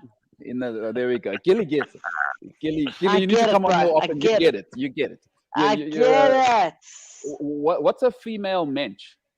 Is there a female mensch? A mensch. Like, is it? A A mensch mensch is is a a mensch. mensch. A mensch is a mensch is a mensch. All right. You're a mensch. Thank you. I try. We still call those long slup mercs a PW Botha merc, says Tracy. She's exactly right. Those big, they Long were slup. wide. I know exactly long, what she's talking about. Long and slup. Slup is kind of like floppy or Like a slap chip. Yeah, like a slap chip. Exactly. Yeah, or slap Like gat. slup- There's a nobody long- here slap gat. A long slap. Mbulelo, I'm worried about the fact that your set is being deconstructed right now. Like, where are you Yes. going to have your cult leader worship ceremony later? No, in the ad break, in the ad break, I went and spoke to the guys, and I said the lighting in here is going to be terrible. I'm not going to look like Jesus Christ of Nazareth. If you guys don't I fix see. it now, I'm going to sacrifice you like babies back in the day, or women that could read, burn you at the stake. Okay. Yeah, so Okay. Yeah. Oh, that's great. That's so Yeah. great. That really got them moving. Hey, look at them. Look at them go. Gilli, let me tell you something. People respond to incentives, and death seems to be a half decent one to get them going in the morning. Nice. Nice. I see why you're the leader. You know? Hey, Yeah, you tolerate some no of us are nonsense. some of us are born into it. So what's on your agenda here? Do you do the baby sacrifices first thing in the morning, or do you do those later in the day? And do you force people to eat? Do you force people to eat grass and drink petrol and be sprayed in the face with doom, or does that happen later in the day as well? What you do is like back in the day, what the proper dictators used to do is, because Nature's Valley has sort of one road to get here, is you impale old heads, and I mean the heads I've impaled are not real, but I've obviously got a guy to make it, so that when people come, just the threat, because often the threat of violence is far more powerful than the violence itself. So just like heads are already impaled on coming in, and you're aware that there's consequences. You know, much of the spirit of sort of a Torquemada or those types. You know what I mean. Even Shaka did that. He put Exactly. people on. No, but he put the whole body on, not just the head. Yeah. So yeah. I mean, there's bloody heads all the way on Nature's Valley Road coming in here, and everybody's very, very clear. So you know. Nice. Yeah.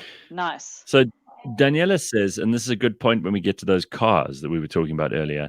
Daniela says, last weekend I watched a guy fly in and out with his helicopter for lunch in Hartbeespoort Dam. I mean, why drive when you can fly? Oh yeah. Very nice. Could not agree more. Oh yeah. Although I will obviously- say, you know, Elon Musk says the reason we don't have flying cars is because of the noise. They haven't figured out how to make flying cars. They'd be too noisy. That was his assertion the last time he was asked that question. And I never thought about it. And I was like, oh, damn, that's something we don't even think about. Like, those things would be noisy right now if they made them like drones, you know? Right. Because you can hear a drone, even a little, sort of thing as big as maybe. So 2-3 imagine a hands. car-sized drone, and imagine as many cars as are on the road were making that sound. No, it would be outrageous.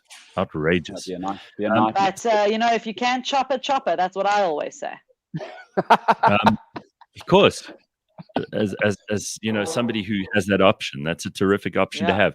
So Neil says, I've owned 6 Hilux bakkies since 2008. I totally agree with the friend abuse. I've changed to a Fortuner, aka a mommy wagon. So now those types of friends have disappeared. Neil just wanted to know who his real friends were. That's it. When people move house, then they always call up that friend with a bakkie, because it's easier than hiring a truck or hiring a bakkie yourself. And the friend is like, it's just as long as you pay the fuel and don't crash. Don't overload. Then it's usually fine. Also, there's another side to that. Is Neil? Neil may have actually formed his personality around being the bakkie guy, and That's a eventually very start good to love point. yourself. And now Neil must be feeling kind of crap as like. Now Neil is like, shit. who am I? Exactly. No. Like, where do I fit in? They really didn't like me. I was starting to think they were into me. You know what I mean? Like, I thought they liked me for who I am or whatever. No, Neil, it was the highlights book. The fact that you could pull a small house. Absolutely. Speaking of moving, let me tell you a story. So in my building, it is a WhatsApp group, right? The classic building WhatsApp group. I hope I didn't tell this story the last time. I don't know how this would have come up, but in the building WhatsApp group, a very angry person who was moving out of the building wrote a message, and the message said, you know, I left a trestle table in the entrance hall of the building when I was moving out, and it is now gone. And I would like to know who took it and why, right? Put this in the group. And then the people from the body corporate were like, you know what? There's cameras in the entrance hall. We will check and get right back to you. Then somebody tried to check the cameras. Then the cameras were down. Then eventually they figured out how to get the cameras.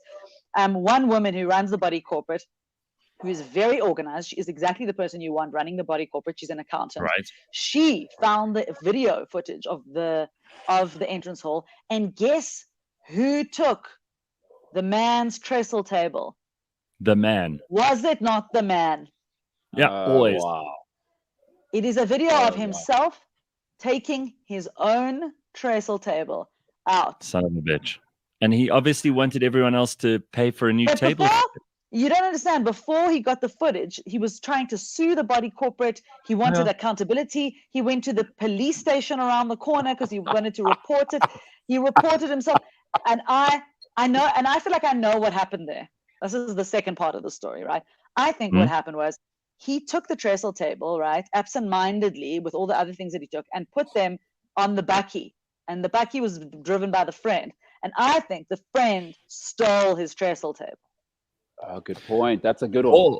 Or he's just a bullshit artist who wanted someone else to pay for a new trestle table for him. Yes, but I mean, then like having something more important stolen, and definitely don't do it in an entrance hall where there's a camera. I mean, he's not exactly a mastermind like, he wouldn't be able to start a cult like Mbulelo. He doesn't have the kind of mental fortitude. I'm just, whenever I hear these stories, it always pleases me, and it gives me like huge internal happiness to know that there are people running these body corporates, like you said, those really efficient and organized and sorted people who they just know where everything is at any time.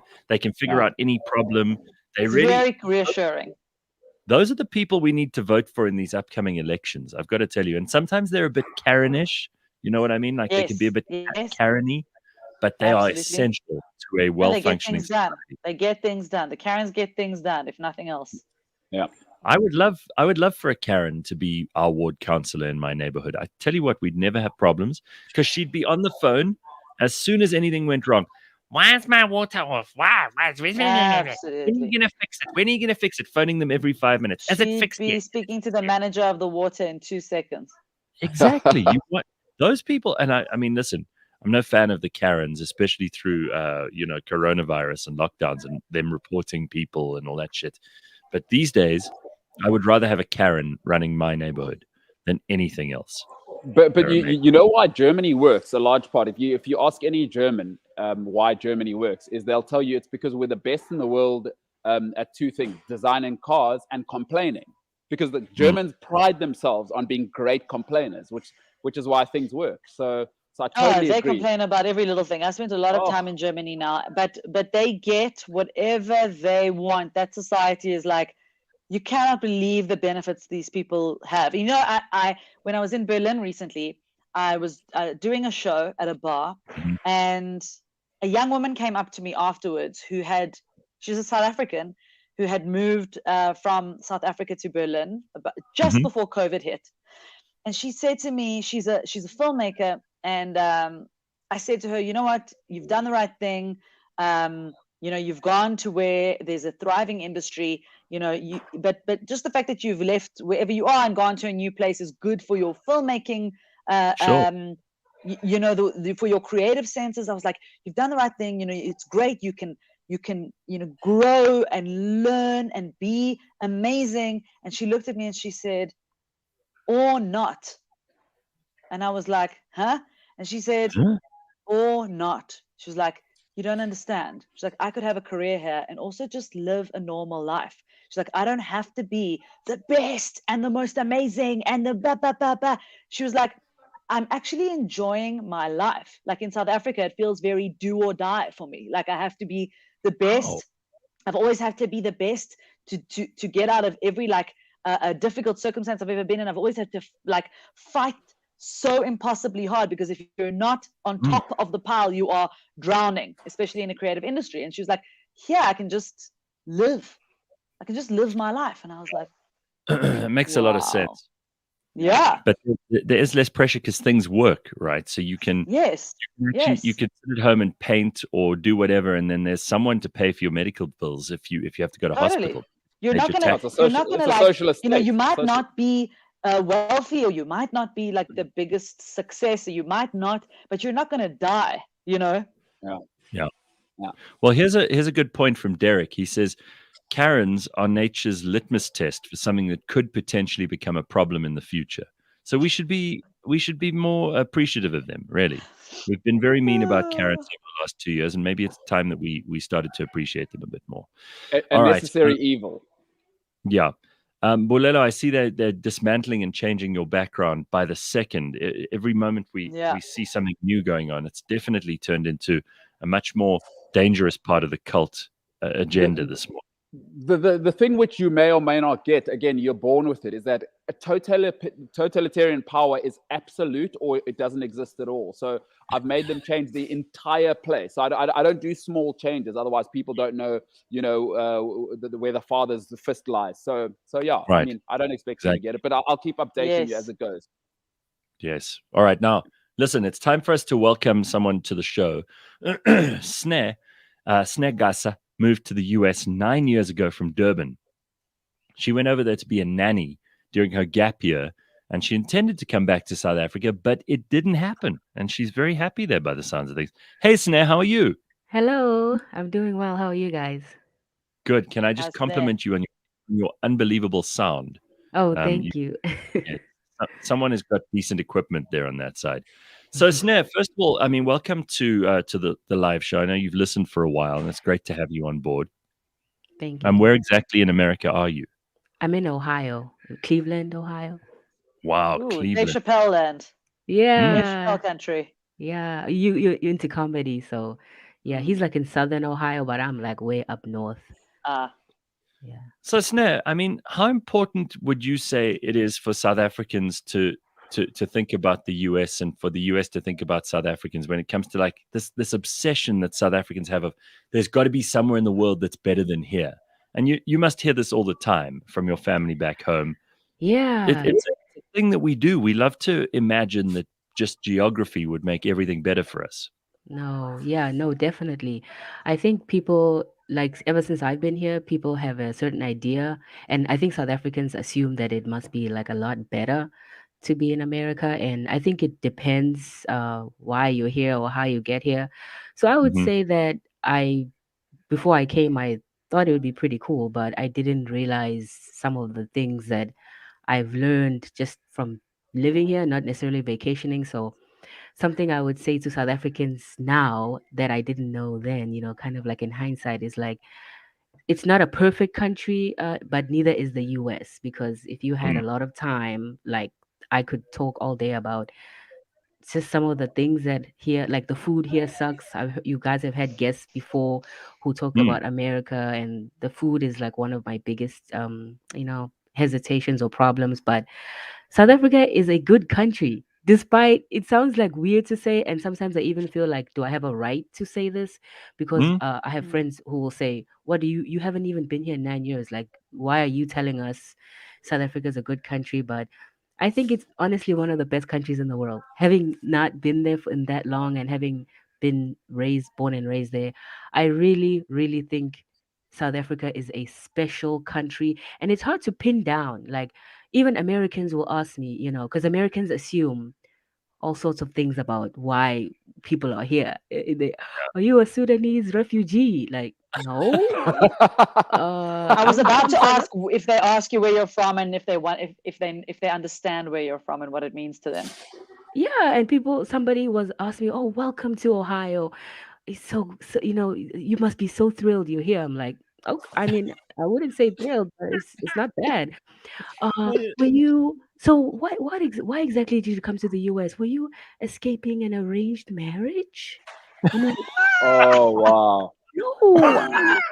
I came for a So gap funny. year. What are you talking about? So these are So some of the assumptions and people. What do you what prefer?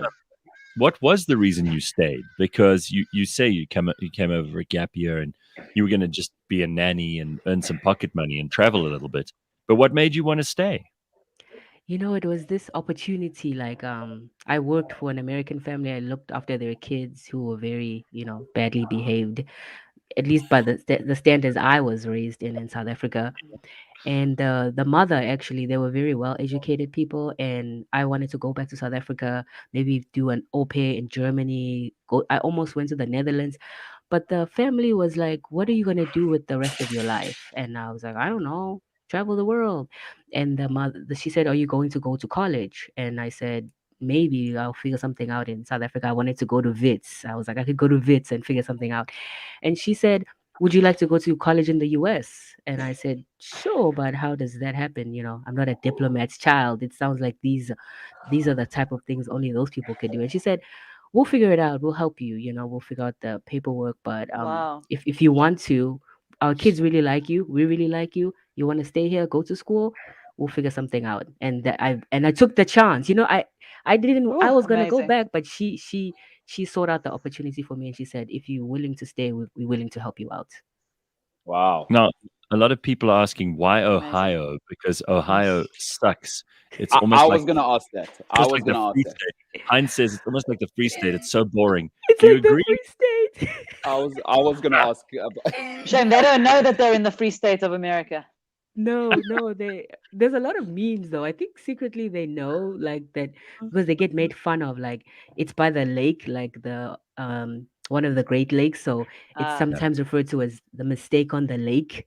And I think people know, like, they have a complex, like, the rest of America makes fun of them. Like, when LeBron James left, they were so butthurt, like, "Oh, how could he leave us for Miami?" And then he came back and they were like, "Yay!" And then he left again. So, but why Ohio? I had no idea. I didn't even know. I thought Chicago was a state before I came here. Like, I was well educated. I went to an English speaking school in South Africa, but I didn't know much about the US. So I had a nice family that called me in Cleveland Heights, and they said, "Hey, we really like you. Would you like to come with us?" And honestly, I was willing to go anywhere. I could have ended up in the worst situation. I was so naive. mm, I just wanted to Mm. go to America. Wow. So, Sne, I'm curious about whether or not you feel disconnected because you're in a strange place like Ohio, and there probably isn't a lot of culture that you could identify with in terms of the culture that you grew up with in a place Yeah. like Ohio. Do you feel very disconnected, or are you one of those people who's just able to assimilate really quickly and make it work? I'm able to assimilate pretty quickly. So even like my accent, like, changed very quickly. Like, mm. within the first, like, I lived with American kids, and I remember one of the 6-year-old that, when I saw the word salmon, I was like, "Would you like some salmon?" Because that's what, and I didn't like a 6-year-old correcting me like, "It's salmon." So quickly I was like, "Okay, I need to change. I cannot have these kids correcting my every No, second word. no. This is, very disrespectful children here." You But should have been like, that's shut another up, no salmon for you. I was like, "What did you say?" Like, "It's salmon. What are you?" And they always correct everything. "That's not how you say that. This is how you say it." So I'm pretty good at assimilating, and I Yeah. feel like I've made the most of the experience. And there are international people here, like pockets of at the universities. You find I've met a lot of people from other African countries, from Mm, Europe. So, but there is a hole, and I think it's because I haven't been able to go back, like, legally, just staying here on the student visa. There are, like, a lot of rules where once you start the Hmm. schooling.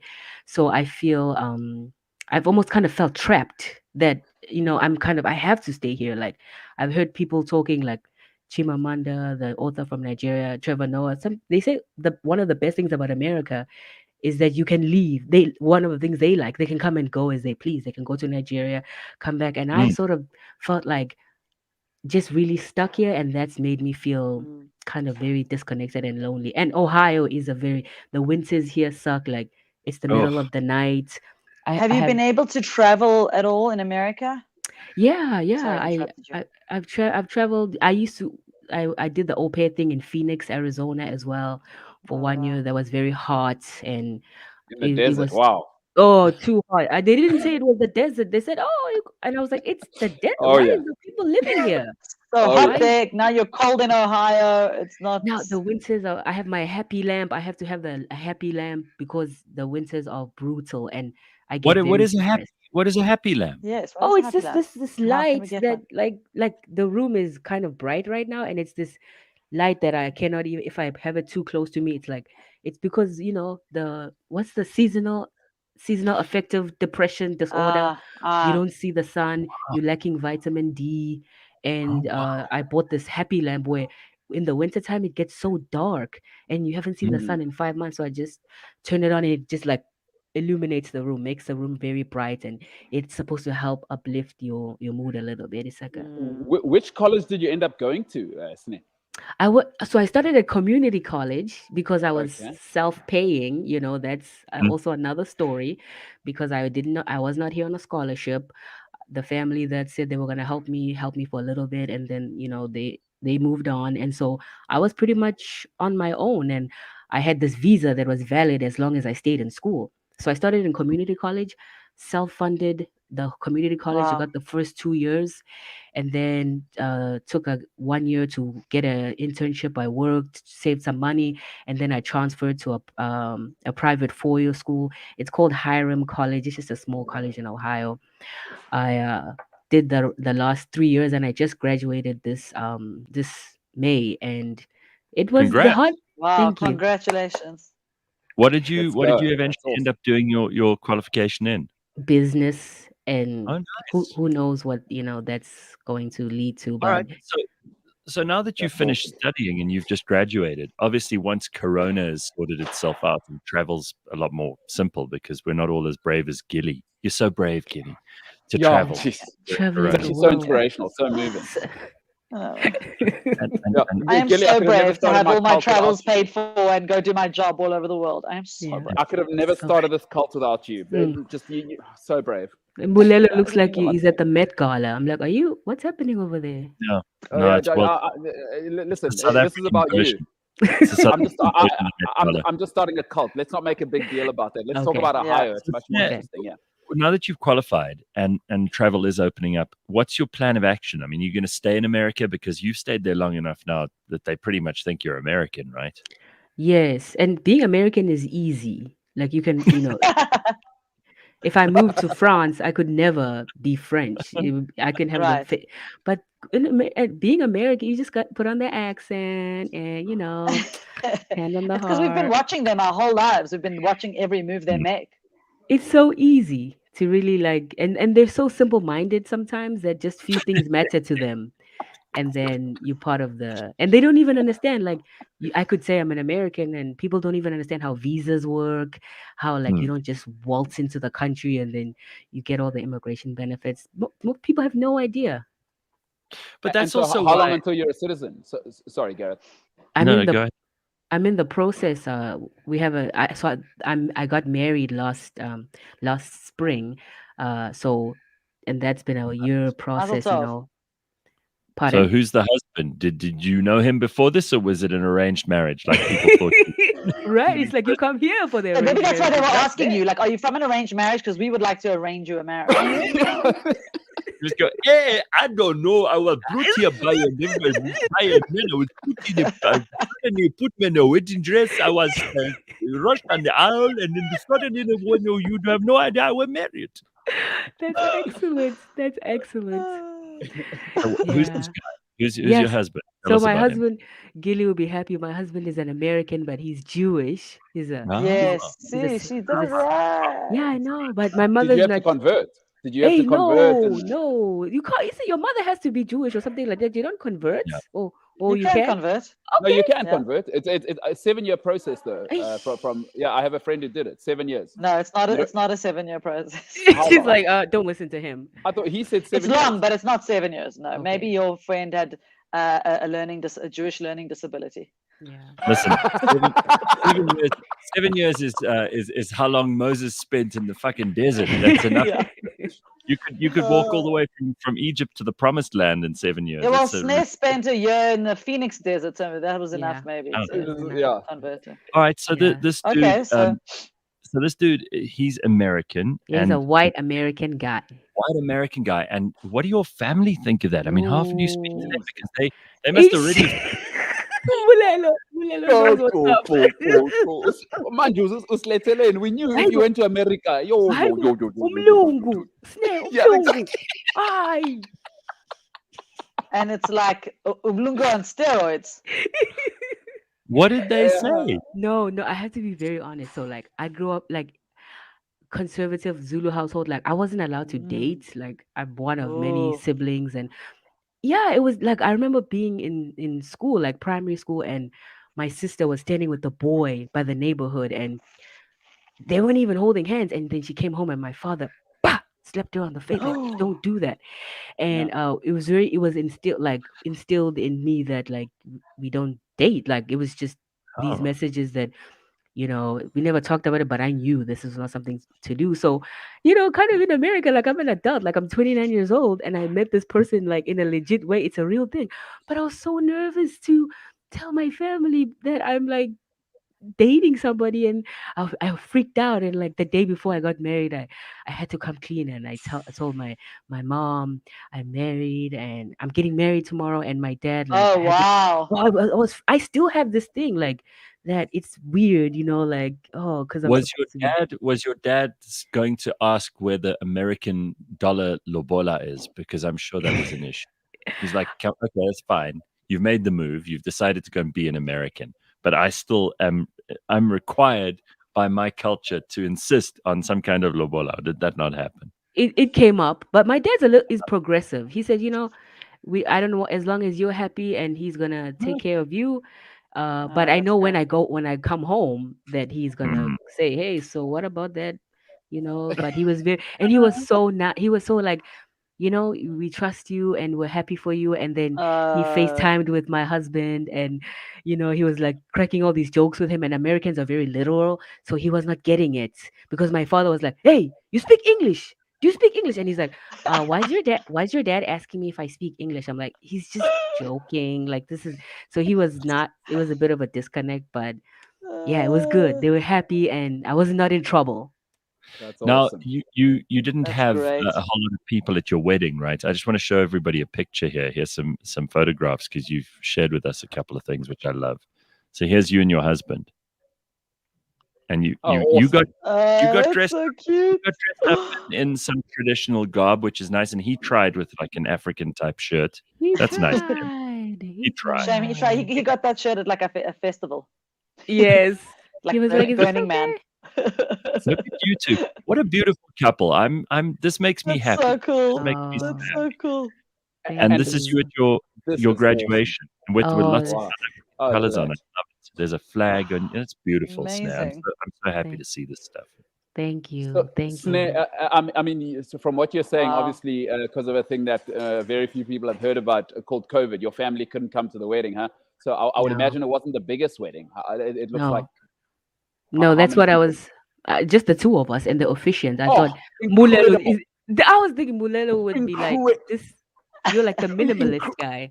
Incredible, because I've always said if I get married, Sne, you're incredible, because for me, if I get married, we get married and you're back at the office for the lunch meeting. I don't need the whole khudunda. No, please. As you might say. When Mbulelo gets married, he's gonna run to the reception in those shoes that he showed us earlier, and then him and his bride, he's gonna make her climb a mountain for 7 hours and get married at the top of the mountain, and then. No, alone, because if she loves me, she'll make it back down, and then I know this thing's set. Yeah, she can climb a mountain, but Sne, incredible. I just want to say that is awesome. I love that. Two people, that's who you love, and you guys must carry on. Awesome. Simple. It was simple. Congratulations. To the point. It was over within 4 hours. The photographer took pictures, went home, cooked some delicious Durban curry, and that's it. You know what? I was happy for you, but now I'm kind of angry because I wish we'd got married now. Like to find a lady who's willing to do it that quickly and know.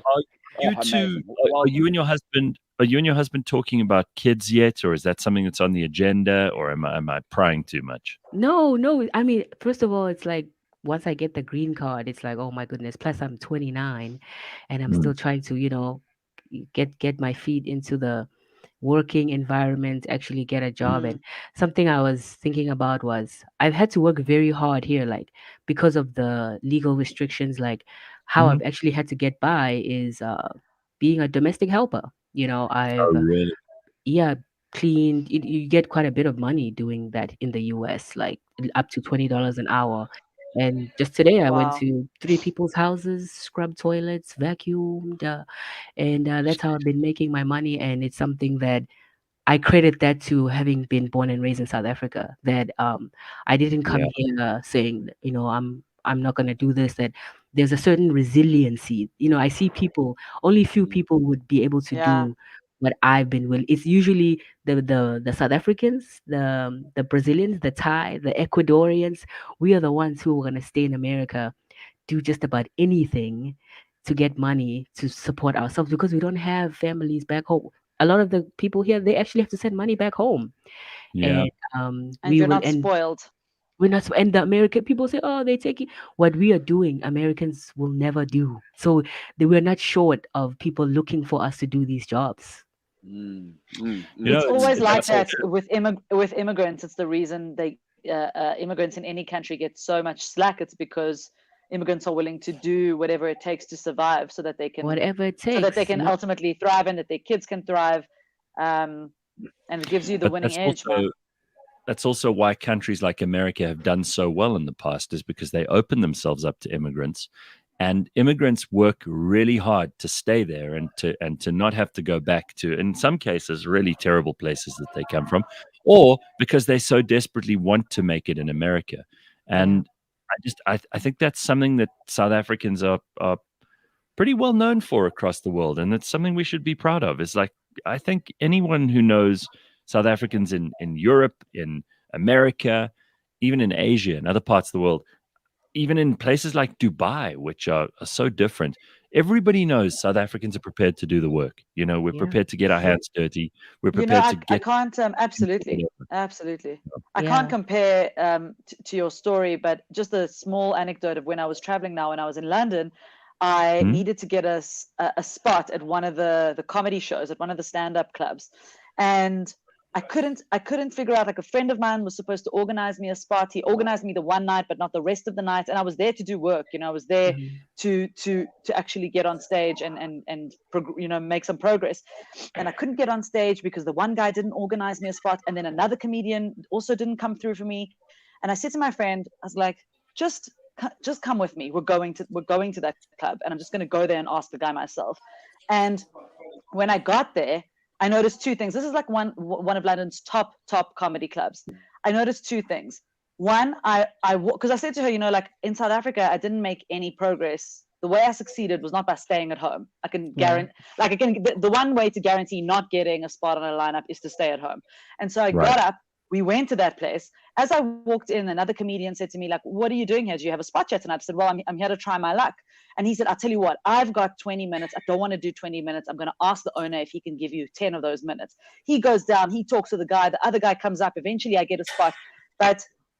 And I got the spot, and I got to go on stage and do my job. And one thing that struck me when I looked around was that I didn't see any local comics there trying to do what I was doing. Yeah. There was no British comic there fighting to get on that stage, just going there and being like, oh, if he says no, it'll be embarrassing, and I'll be humbled, but what's the worst that can happen? That's that resiliency. That's that. It's hard to.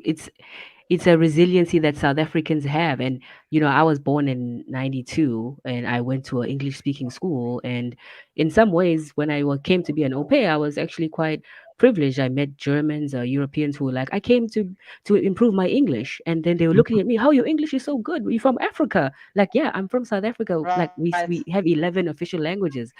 So there's that aspect, but I would say that there is something inside of me through what my father went through, my family, but there is something in the South African spirit. It's our spirit.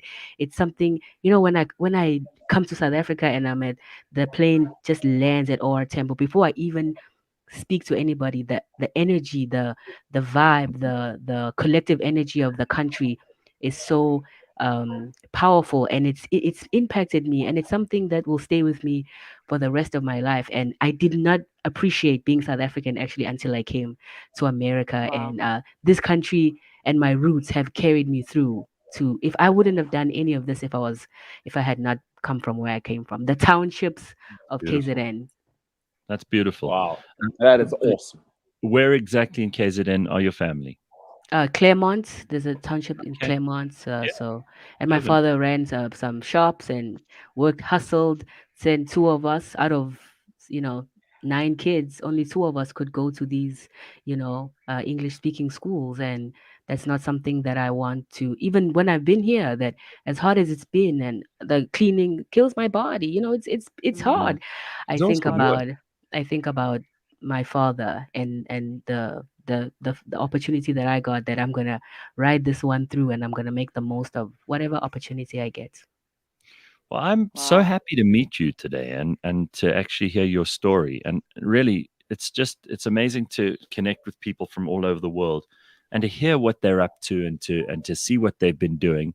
And I'm blown away by the fact that you've got married, went and graduated, you're working your backside off and making a success of yourself. It's terrific. It fills me with all kinds of inspiration and happiness. And I'm very proud of what you're doing out there to keep the South African flag flying, Sne.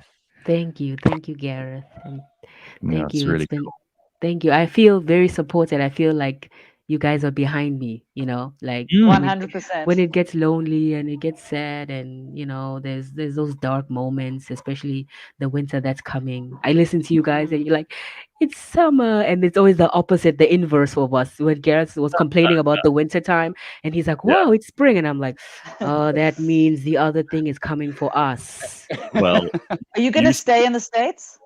Yeah, pretty much. I'm here. I plan to come home once I get my green card, so that they don't give Okay. me troubles at the border. So I plan to come home whenever, January, December. But otherwise, I think I'm stuck here for a while now. This is gonna be it for me. well, good luck for the winter, and I hope your happy light helps. But Thank you. Yeah, good luck. if you ever feel lonely or you ever feel a bit down, then just switch on, the show, and we'll be there. I love the show. I love you guys. Thank you. Thank you, Sne. It's so great to have you on. And Gilli, Thank thanks for you. joining us. Amazing to It's meet always you. nice to have you too. Thank you. And Thanks, guys. we'll catch up tomorrow, everybody, 6 a.m. bright and early. Cheers, Sne. Cheers, Mbulelo. Enjoy the day of cult behavior, and we'll catch up with you tomorrow. Very, very Send our love nice. to your constituents. Yeah. There is no love here, only power. All right. Cheers, everybody. Have a good day. Bye-bye.